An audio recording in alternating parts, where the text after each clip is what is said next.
Secretary of State Kerry said late today that it would be, quote, a grave mistake for Russia to send troops into neighboring Ukraine.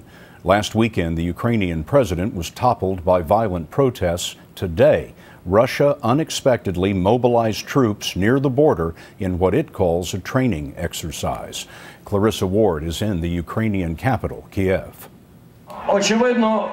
Tonight, Ukraine's opposition leaders chose Independence Square, the center of the revolution, to introduce the country's new government, to booing from some of the crowd.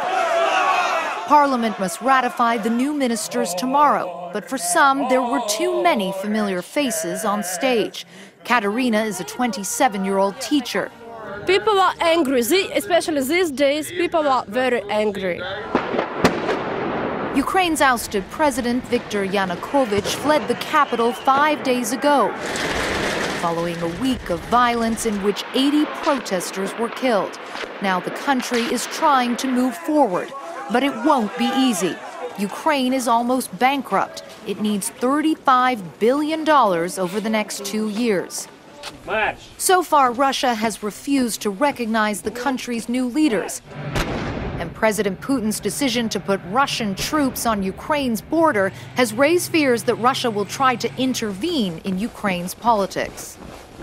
In the Crimea region in the south of the country, also home to a large Russian naval base, clashes broke out.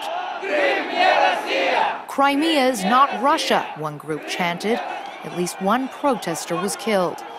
Back in the square, Katerina had a stark message for Putin. Leave Ukraine alone. Leave Ukraine problem. Leave our people to make our future. Don't disturb us anymore. Clarissa Ward is joining us from in front of the barricades in the square. Clarissa, you talked about Ukraine being broke. The value of the currency has been dropping like a stone. Did anything today change that? That's right, Scott. Well, today it even hit a 10-year low. It has decreased nearly 20% just in the last month alone. And what this underscores is how serious this crisis is. And those new leaders who were up on that stage tonight, they're going to face some really tough choices because the economic reforms that this country needs to survive are going to be very painful and very unpopular. And the U.S. has pledged some economic support just today. Clarissa, thanks very much.